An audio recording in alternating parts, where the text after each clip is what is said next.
अस्सलाम वालेकुम। Hello everyone, this is Rahman, आपका होस्ट एक नए मेहमान के साथ हाजिर खिदमत हूँ। आप आज हमारे साथ मौजूद हैं इब्राहिम खलील। अस्सलाम वालेकुम इब्राहिम, वेलकम। वालेकुम सलाम मम्मी, क्या हाल है? अच्छा इब्राहिम, सबसे पहले तो हमारे नाजरीन को अपना इंट्रोडक्शन कराएं आप। मेरा नाम इब्राहिम खलील है। मैं पिछले 3 साल से ई कॉमर्स कर रहा हूँ और मेरी जो डिग्री है बीबीए, मैंने अभी फर्स्ट सेमेस्टर स्टार्ट किया है। अच्छा इब्राहिम, आपने बताया कि आप ई कॉमर्स की फील्ड से हैं, तो ई कॉमर्स तो बहुत बड़ी फील्ड है। इसमें आप क्या काम करें ई कॉमर्स में? मैं अमेज़न पे, वॉलमार्ट, अपना एटसी, अलीबाबा, अली एक्सप्रेस, ये सारे स्टोर्स मैनेज करता हूँ मैं। इब्राहिम, अमेज़न से हम शुरू करते हैं। तो अमेज़न जो प्लेटफ़ॉर्म है, इसका मुझे बताएँ कि इस पर आप क्या काम करते हैं? क्या पाकिस्तान में काम करता है, और काम करता है तो किस तरह काम करता है अमेज़न? ये तो पाकिस्तान में अब नहीं काम करता, तो ये अपना यूके, यूएस, ऑस्ट्रेलिया, इन चीज़ों पे, इन कंट्रीज में ज़्यादा अपना काम करता है। आरडीपी वीपीएस के ज़रिए हम अपना पाकिस्तान में बैठ के हम काम कर सकते हैं। वैसे आरडीपी वीपीएस होता है एक, जो हमारा क्लाइंट है या कोई जो भी हमारा है बंदा, उसका कंप्यूटर जो है वो हमारे पाकिस्तान के आईपी के साथ चेंज हो जाता है। तो आप उस पे कैसे काम करते हैं? अगर कोई न्यू कमर भी करना चाहे तो उसका क्या तरीका होता है? हमें ज़रा डिटेल से इस बारे में बताएँ, अमेज़न किस तरह ऑपरेट करता है, या आप किस तरह उस पर काम करते हैं? मेनली इस पे सबसे पहली बात आती है क्लाइंट हंटिंग पे। अगर आपके पास क्लाइंट है बाहर का, तो आप पाकिस्तान में बैठ के भी कर सकते हैं ये। उसके लिए भी आपको आरडीपी और वीपीएस या एनीडेक्स की ज़रूरत होती है। तो इसमें अगर इब्राहिम, जैसे मैं अगर करना चाहूँ, मैं चाहता हूँ कि मैं अमेज़न पर काम करूँ या मेरी कोई प्रोडक्ट है अमेज़न पर सेल करूँ। पाकिस्तान में मैं मौजूद हूँ, मेरे पास कोई बाहर का कोई ऐसा बंदा नहीं है जो मुझे स्पॉन्सर कर सके, तो फिर उसके लिए क्या मेरे लिए फ्यूचर होगा? फिर आपकी इन्वेस्टमेंट ज़्यादा हो जाती है, उस पे आपको एलटीडी रजिस्टर्ड करवानी पड़ती है, वहाँ पे अपनी कंपनी रजिस्टर्ड करवानी पड़ती है। फिर आप अपने नाम का अकाउंट बना के फिर आप पाकिस्तान से बैठ के अपनी क्या कहते हैं अपना अकाउंट चला सकते हैं। वहाँ पे आपको फिर अपना एक वेयर हाउस बाय करना पड़ता है या रेंट करना पड़ता है। फिर वहाँ पे आप अपना जो सामान होगा, प्रोडक्ट जो भी स्टॉक होगा, वो आपको पहले वेयर हाउस शिफ्ट करना पड़ेगा, फिर उसके बाद आगे वो कंटिन्यू रहेगा काम। तो क्या अगर प्रोडक्ट हमारी पाकिस्तान में मौजूद है तो हम यहाँ से डायरेक्ट सेल नहीं कर सकते थ्रू अमेज़न के प्लेटफ़ॉर्म? फिलहाल तो आप नहीं कर सकते। इन फ्यूचर का आगे का कोई पता नहीं है, क्योंकि यहाँ से आप करेंगे तो आपको कॉस्ट उसकी बहुत ज़्यादा पड़ जाएगी। सही। तो इसका मतलब है कि अमेज़न पर काम करना पाकिस्तान में रह के थोड़ा मुश्किल है। हाँ जी। ठीक। तो मुझे बताइए कि इसके अलावा और भी ई-कॉमर्स का प्लेटफ़ॉर्म है ईबे, हाँ जी। पर हम काम कर सकते हैं इन पाकिस्तान, या पाकिस्तान से बैठकर अपनी प्रोडक्ट सेल कर सकते हैं यहाँ से? सिवाय शॉपिफाई के आप कोई भी काम पाकिस्तान में बैठ के नहीं कर सकते। शॉपिफाई एक ऐसा स्टोर है जो आप अपना पाकिस्तान में बैठ के भी रन कर सकते हैं। बाकियों के लिए आपको फिर वो वीपीएस, आरडीपी और एनीडेक्स की ज़रूरत होती है, या किसी क्लाइंट की हो। क्लाइंट के थ्रू ही आप एनीडेक्स, वीपीएस और एनीडेक्स पे काम कर सकते हैं। हमें शॉपिफ़ाई पर काम करने की तरीका बताएँ, उसको क्या डिटेल है, कैसे अकाउंट बनता है, कैसे उसको मेंटेन करते हैं, कैसे हम सेल करते हैं और कैसे अपने प्रोडक्ट को भेजते हैं? इसका हमें ज़रा तरीका डिटेल से आप बताएँ ज़रा। पहले आप अपना एक स्टोर बनाते हैं वेबसाइट के थ्रू, फिर आपको प्रोडक्ट हंटिंग करते हैं, प्रोडक्ट ढूँढते हैं आप अपना, फिर प्रोडक्ट लिस्ट करते हैं, फिर उसकी मार्केटिंग करते हैं, फिर उस पे आपको फेसबुक, इंस्टाग्राम, टिकटॉक, इसके ज़रिए फिर आपको पाकिस्तान में भी क्लाइंट मिल सकते हैं शॉपिफाई के। फिर उस पे आप एड्स रन करते हैं, उसकी मार्केटिंग पे काम करते हैं। फिर आप ऑर्डर प्रोसेसिंग वगैरह जो सारा सीन होता है वो करते हैं। ये जो शॉपिफाई है, ये सिर्फ आप पाकिस्तान में बैठ के कर सकते हैं। सही। भाई उसमें हमसे कोई मार्जिन हमारे प्रॉफ़िट का हिस्सा लेता है, जो हमें प्लेटफ़ॉर्म प्रोवाइड कर रहा है? उस पे कितना परसेंटेज वो हमसे लेता है? ऊपर प्रोडक्ट हमसे 10% लेते हैं प्रॉफिट में से। अच्छा, तो जब 10% तो भाई हमसे ले लिया हमारी प्रोडक्ट के प्रॉफिट में से, हाँ तो क्या जी। यहाँ से बैठकर काम करना प्रॉफिटेबल है? क्योंकि 10% तो ह्यूज अमाउंट है आपकी प्रोडक्ट की। तो क्या वो ये प्रॉफिटेबल बिज़नेस है पाकिस्तान में? आपकी आवाज़ बहुत ज़्यादा कट रही है। मैं आपसे ये पूछ रहा हूँ कि जैसे आपने बताया कि 10% आपके प्रॉफिट का शेयर शॉपिफाई ले लेता है। उसमें कुछ टैक्सेस भी होंगे, यहाँ से शिपिंग के चार्जेस भी होंगे। तो पाकिस्तान में रहकर उस पर काम करना प्रॉफिटेबल है या नहीं? हर चीज़ इंक्लूड करके वही 10% बनती है। प्रोडक्ट हंटिंग ही हम ऐसी करते हैं जिसपे हमें प्रॉफिट मार्जिन भी हो। हम अपने सारे उसमें जो जितने हमारे खर्चे होते हैं वो सारे उसमें इंक्लूड करते हैं, फिर वो 10% बनता है हमारा। तो इसके अलावा ये जो प्लेटफ़ॉर्म है जैसे ईबे का मैंने देखा है तो ईबे पर बहुत ज़्यादा लोग ट्रस्ट भी करते हैं अमेज़न के बाद। तो क्या उस पर काम करने का कोई तरीका अभी पाकिस्तान में नहीं है? पाकिस्तान में तो अभी कोई भी नहीं है। वही एलएफसी एलटीडी आपको रजिस्टर करवानी पड़ेगी भाई,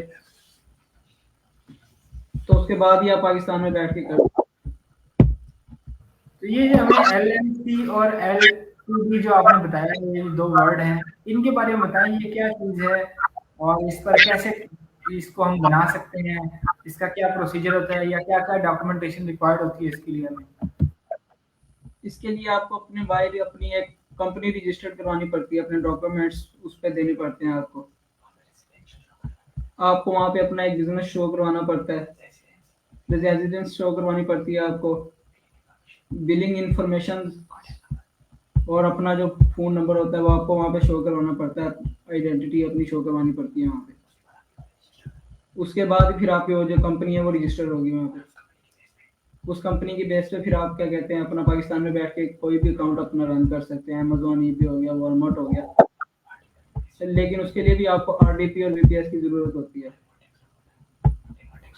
ये एक अच्छा ये बहुत जो हमने एलएलसी रजिस्टर करवा ली, एलएलसी भी हमारी होगी, एलटीडी होगी, क्या इसकी कोई फीस भी होती है या इसका कोई टाइमिंग भी होती है कि ये 1 साल के लिए वैलिड है, 3 साल के लिए, 5 साल के लिए, लाइफ टाइम के लिए वैलिड है, क्या इसमें होता है? एलएलसी जो होती है वो 1 साल के लिए होती है, उसके आपके $1000 आपको पे करना पड़ता है उसकी फीस जो है। एलटीडी के लिए आपको $100 पे करना पड़ता है। ये भी 1 साल के लिए ही होता है। ये वहाँ पे एक लॉयर होता है उसके थ्रू ये सारा प्रोसेस होता है वहाँ पे काम। सही। तो जितने आपने बताया कि $1000 आपने एक कंपनी की रजिस्ट्रेशन के लिए पे करना है। तो ये प्रॉफिटेबल है तो आप इतनी ह्यूज अमाउंट एक बिगिनर तक जिसे अब हम कह लेंगे एक बिगिनर ने एंटर होना है, तो उसके लिए प्रॉफिटेबल है कि वो अपनी एलएलसी या एलटीडी रजिस्टर कराए जिसके लिए करें। क्या इतनी इनकम हो जाएगी उस प्लेटफॉर्म से रजिस्ट्रेशन के बाद? अगर वो उस पर रिसर्च करता है, उसकी प्रोडक्टिंग हंटिंग स्ट्रांग होती है, उसकी प्रॉफिट मार्जिन अच्छा होता है, आरओआई अच्छी होती है, रिटर्न ऑफ इन्वेस्टमेंट आरओआई वो उसकी अच्छी होती है, तो वो पाकिस्तान में बैठ के भी फिर कर सकते हैं। अगर उसने उस पर अपने वर्क किया और रिसर्च किया हो, हार्ड वर्क किया उस पर, फिर वो रिसर्च कर सकते हैं। सही। तो मैं जैसे वॉलमार्ट है, आप में प्लेटफ़ॉर्म है, तो वॉलमार्ट का क्या प्रोसीजर है? उस पर भी इसी तरह से कंपनी रजिस्ट्रेशन के बाद ही काम किया जा सकता है? बेसिकली जो सारे ने सारे आपस में बहन भाई हैं, ये सारे एक जैसे ही, इनका सिनेरियो सारे इनकी एक जैसे ही, इनकी पॉलिसीज का थोड़ा सा डिफरेंस होगा बस, बाकी सारे एक जैसे ही हैं। इंटरफेस थोड़ा सा चेंज हो सकता है इनका, बाकी सारी पीछे से जो है ये बैकग्राउंड जो है इनका तकरीबन सबका एक जैसा ही है, सेम ही है इनका। हर सही। हर प्रोडक्ट में अलग प्रोडक्ट की एक प्रोडक्ट जो हमें अमेज़न पे नहीं मिली हमें ईबे से मिल सकती है, ईबे से नहीं मिली तो हमें वॉलमार्ट से मिल सकती है। इस तरह ये सारा सिनेरियो होता है। अभी दूसरा हम ये देखते हैं कि हमारे पास एक और नया प्लेटफ़ॉर्म है एडसे। तो एडसे के बारे में आपकी क्या राय है? उस पे ज़्यादा अपना आपका हैंडक्राफ्ट प्रोडक्ट यूज़ होता है। उस पे नॉर्मल अमेज़न, वॉलमार्ट, ईबे वाले उस पे बहुत कम ही होते हैं। उस पे आपका हैंडक्राफ्ट की प्रोडक्ट यूज़ होते हैं ज़्यादा। जो आपका हैंडमेड हो, आपने अपने हाथ से बनाया हो, वो ज़्यादा यूज़ होता है वहाँ। कारीगरी जो आपकी मेन होती है, वो यूज़ होती है वहाँ। जैसे कि मिट्टी के बर्तन हो गए, आपकी कोई आर्ट होगी, पेंटिंग होगी, ड्राइंग होगी, वो ज़्यादा इस पे एटसी पे वही चलती हैं ज़्यादा। तो इब्राहिम एडसे पर आपने बताया कि आर्ट वर्क ज़्यादा होता है। क्या एडसे पर पाकिस्तान में बैठकर काम हो सकता है या इसके लिए भी आपके पास इंटरनेशनल अकाउंट होना ज़रूरी है? रिस्ट्रिक्शंस के बाद आपका क्या कहते हैं, इस पे एटसी पे पाकिस्तान में बैठ के काम हो सकता है। नहीं, मैंने बहुत एडसे सारे पर कुछ अकाउंट देखे हैं जो पाकिस्तान से ऑपरेट हो रहे हैं और पाकिस्तानी लोग ही हैं जो वहाँ पर सप्लाई कर रहे हैं। कुछ ऐसी प्रोडक्ट मैंने देखी है यहाँ से, जैसे ब्लू पॉटरी की हमारी कुछ प्रोडक्ट हैं जो हमारे यहाँ पाकिस्तान से एक्सपोर्ट हो रही है। तो उस हवाले से मैं पूछना चाह रहा था कि वो काम एडसे पर हो सकता है? वो ही वहाँ पे बेच सकते हैं, सेल कर सकते हैं आरडीपीएस और वीपीएस के थ्रू, आरडीपी वीपीएस के थ्रू। वहाँ पे फिर आपको यही आपको कॉस्ट ज़्यादा पड़ेगी, आपको शिपिंग चार्जेस ज़्यादा पड़ जाएँगे। मतलब वो कॉस्टली हो जाता है ज़्यादा। स्टॉक माल अपना स्टॉक करना पड़ता है, पीछे आपको अपना मैनेज करना पड़ता है, सारा वेयरहाउस पे रखवाना पड़ता है अपना सामान जो है। वेयरहाउस मैनेज करना पड़ता है। अब आप एक प्रोडक्ट अपना एक-एक करके तो नहीं ना शिप करवाएँगे। इसलिए आपको क्या कहते हैं, क्वांटिटी में बना के अपना उधर वेयरहाउस पे अपना शिफ्ट करना होता है सामान। जो भी प्रोडक्ट होती है, उस पे फिर हमारी कॉस्ट ज़्यादा आती है। तो कोई ऐसी प्रोडक्ट भी अब तक आपने सेल की हो पाकिस्तान से बैठकर जो प्रॉफिटेबल हो? नहीं, पाकिस्तान से हमने तो बैठ के अभी तक कोई नहीं की। हम वहीं से सोर्स करके वहीं पे हम सेल कर देते हैं। चाइना से मेनली हम ज़्यादातर चाइना से सोर्स करते हैं। अलीबाबा, अली एक्सप्रेस यहाँ से सोर्स करते हैं। अलीबाबा से आपको क्वांटिटी में मिलती है, अली एक्सप्रेस है वो आपको सिंगल प्रोडक्ट भी दे देता है। तो आप क्या समझते हैं कि ये जो आप सोर्स करके वहाँ पर डिलीवर करते हैं, ड्रॉप शिपिंग यहाँ पर आसान है यहाँ बैठ के करना फिर? तो आपको ड्रॉप शिपिंग यहाँ पे मुश्किल है पाकिस्तान में बैठ के करना, क्योंकि वो आपसे इनवॉइस मांग लेते हैं, प्रोडक्ट की इनवॉइस दो, अपने सेलर का बताओ कि आपने कहाँ से लिया है, उसकी हमें इनवॉइस सेंड करो, तो वो हमारे पास नहीं होती। तो इसलिए ज़्यादा बेहतर होलसेल है। होलसेल पे या जहाँ से आप प्रोडक्ट उठाते हैं वो आपको इनवॉइस भी दे देता है और उस पे कोई रिस्ट्रिक्शंस भी नहीं लगती ज़्यादा। इनवॉइस इनवॉइस जो होती है वो मेन हमारा स्टोर मैनेज करती है। तो आप क्या समझते हैं कि जैसे अली एक्सप्रेस और अलीबाबा दो वेबसाइट मौजूद हैं चाइना की, क्या इन वेबसाइट्स पर पाकिस्तानी सेलर भी अपने आप को रजिस्टर करा सकते हैं और बिजनेस कर सकते हैं या नहीं? ये बेसिकली है ही चाइना का। जिसने करना है उसको बहुत बड़ी मैन्युफैक्चरिंग कंपनी चाहिए, जो बहुत ज़्यादा लार्ज क्वांटिटी में अपना प्रोडक्ट बना रही हो, फिर वो सेल कर सके उससे, और ऑर्डर के हिसाब से जिस तरह का ऑर्डर आया उस तरह उसे मैनेज कर सके। तो पाकिस्तान से हम अगर कोई प्रोडक्ट हमारी यहाँ मैन्युफैक्चरिंग हो रही है, जिस प्रोडक्ट की जो प्रोडक्ट यहाँ पर बहुत बल्क तादाद में बन रही है, क्या उसको अगर हम वहाँ पर सेल करना चाहिए अली एक्सप्रेस या अलीबाबा के प्लेटफॉर्म पर, वहाँ सेल हो सकती है वो? एक्सपोर्ट करनी पड़ेगी उस पे, फिर वो आपको कॉस्टली कॉस्ट आएगी उसको, उसकी आपको, तो वो आप कर सकते हैं पाकिस्तान में भी बैठ के।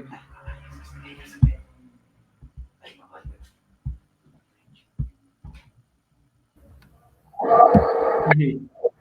तो उस पर अभी आपने वर्किंग की कि हम यहाँ से बैठकर उसे ऑपरेट कर सकें, उस पर कोई वर्किंग आपकी है अभी तक या नहीं? अली बाबा पे या अली एक्सप्रेस पे? दोनों ही प्लेटफॉर्म पर अगर हम आपने बात की कि अलीबाबा जो है वो बल्क क्वांटिटी में मतलब आप सेल परचेज कर सकते हो, अली एक्सप्रेस पर आप स्मॉल क्वांटिटी भी कर सकते हो।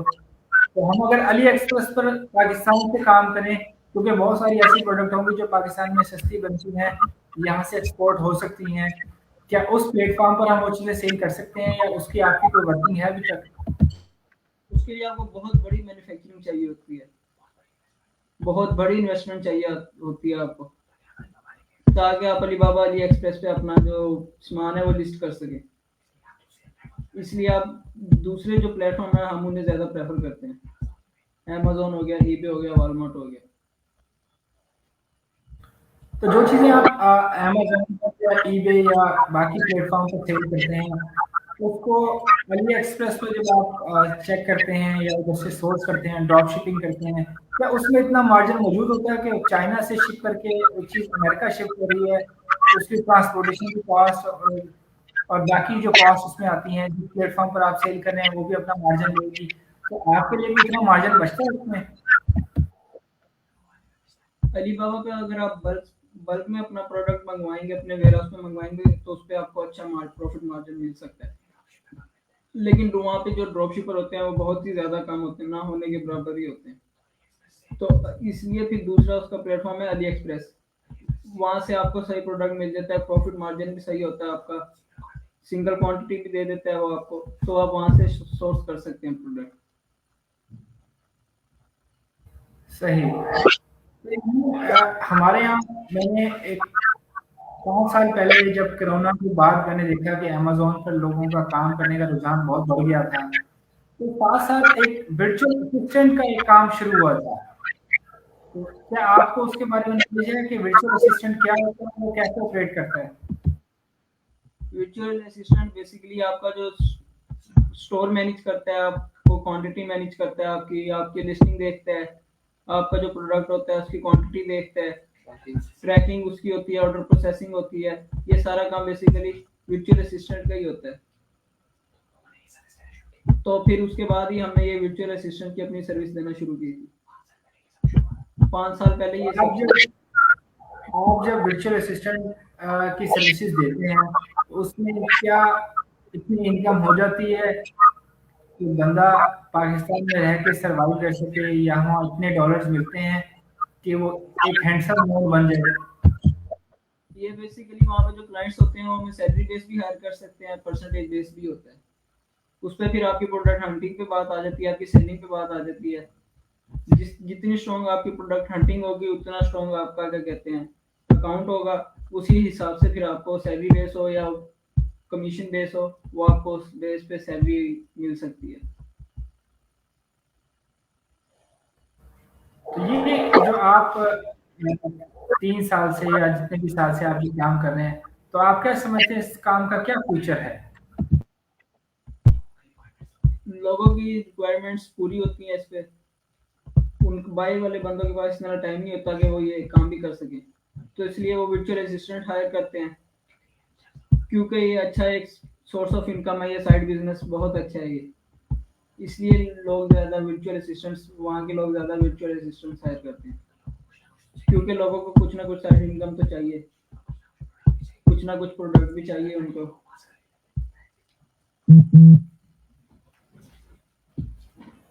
तो इब्राहिम इसमें चूँकि पाकिस्तान की टाइमिंग में और यूएस की, यूके की और ये जो जर्मनी की मार्केट है, यहाँ के टाइम डिफरेंस है, टाइम ज़ोन चूँकि चेंज है, यहाँ दिन होता है तो वहाँ रात होती है, वहाँ रात होती है तो यहाँ दिन होता है।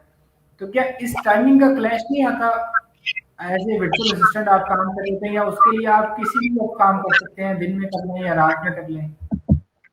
नहीं होता है, हमें ज़्यादातर रात को ही बैठना पड़ता है, पर ऑर्डर ज़्यादा हो तो हम दिन में भी उसे मैनेज कर लेते हैं, हो जाता है मैनेज, ऑर्डर प्रोसेसिंग हम दिन में भी बैठ के कर लेते हैं। लेकिन जो ज़्यादातर काम है ये हमारा रात का ही होता है, क्योंकि रात को ज़्यादा ऑर्डर ऑर्डर आ जाते हैं, वहाँ पे दिन होता है वो उसी टाइम ऑर्डर देते हैं, हम उसी टाइम उसको ऑर्डर प्रोसेसिंग कर देते हैं हम उनकी, ताकि हमारा अकाउंट अच्छा हो सके और हमारी जो डिलीवरी है वो टाइम से हो सके। हमारे अकाउंट की ग्रोथ अच्छी होती है, उससे हमें रिव्यूज़ अच्छे मिलते हैं। इसलिए हम कोशिश करते हैं कि रात के टाइम जिस टाइम ऑर्डर आए उसी टाइम हम ऑर्डर प्लेस कर दें अपना। तो इसके लिए कोई टाइमलाइन भी होती है कि ऑर्डर प्रोसेस करने का या ऑर्डर डिलीवर करने की कोई टाइमलाइन फिक्स होती है कि आपने इतने टाइम तक ये डिलीवर करना है या इतने टाइम तक प्रोसेस करेंगे तो ये टाइम पर डिलीवर होगा? इसकी क्या टाइमलाइन्स होती हैं? की अलग टाइमलाइन होती है, किसी प्रोडक्ट की 2 दिन होती है, किसी दिन प्रोडक्ट की 1 दिन की टाइमिंग होती है। तो इसलिए हम कोशिश जो हमारी ज़्यादातर कोशिश होती है ना कि जिस टाइम ऑर्डर आए हम उसी टाइम ऑर्डर अपना प्लेस कर दें। और जहाँ से प्रोसेस करें उनकी डिलीवरी भी हमें देखनी पड़ती है पहले। प्रोडक्ट हंटिंग करते हुए तो हमें कितने डेज़ में हमें डिलीवरी दे रहा है। उतने डेज़ ही हम अपने क्या कहते हैं जो जिस स्टोर पे हमने लिस्ट किया हुआ है उसी स्टोर पे हम उसको उसके दिन जो है सिलेक्ट करते हैं कितने दिन में अभी हमारा आपने देखा जैसे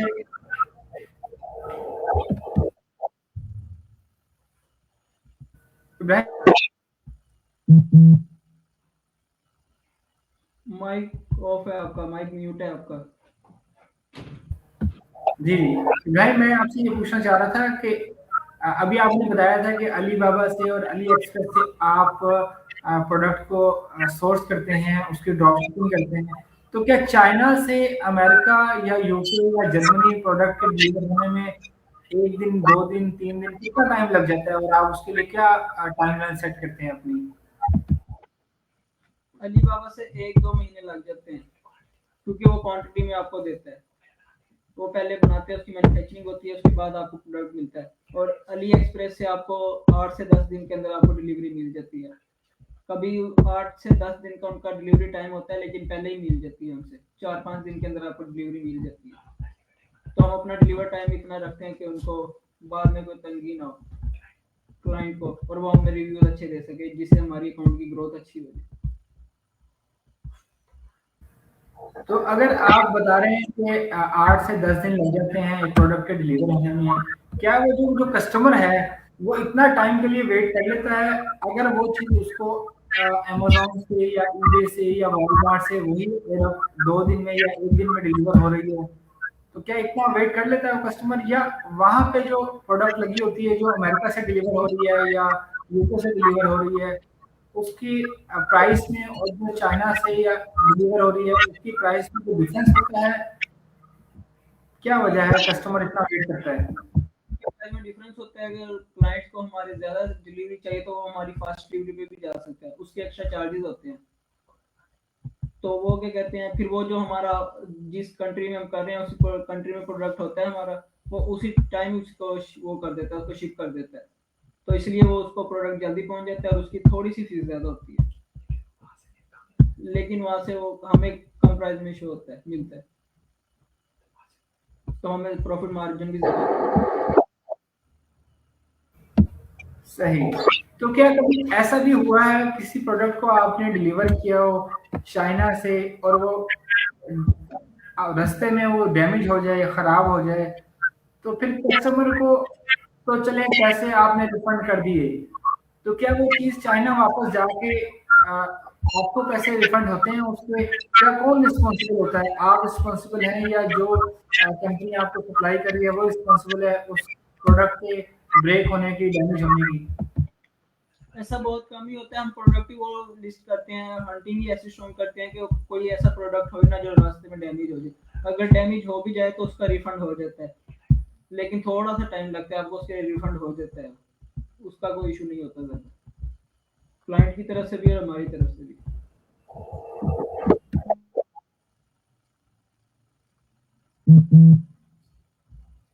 नहीं भाई, माइक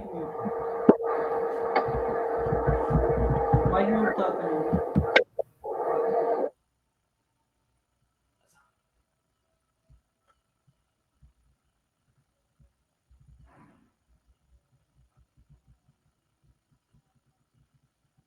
नहीं भाई, माइक में उठा। इब्राहिम आपको आवाज़ आ रही जी जी, आ रही है, आवाज़ बहुत ज़्यादा कटती है। अच्छा, मुझे ये बताएँ कि आप इतने अरसे से काम कर रहे हैं अब इस फील्ड में, आप अपना फ्यूचर क्या देखते हैं?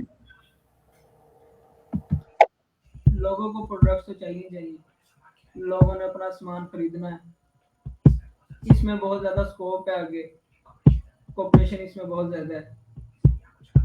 इसलिए आपको एक अच्छी नीश सेलेक्ट करनी पड़ती है, आप अच्छा प्रोडक्ट सेलेक्ट करना पड़ता है आपको जो लॉन्ग टर्म चल सके। क्योंकि आप मार्केट में एक इन्वेस्टमेंट के साथ आए हैं, तो आप हर बंदा चाहता है कि उसमें कमाए, प्रॉफिट कमाए उसमें से। तो इसलिए प्रोडक्ट हंटिंग स्ट्रांग होनी चाहिए आपकी, आपकी लिस्टिंग अच्छी होनी चाहिए। इसके इस बेस पे आप अपना जो है प्रॉफिट है अकाउंट वो में अच्छा ग्रो कर सकते हैं।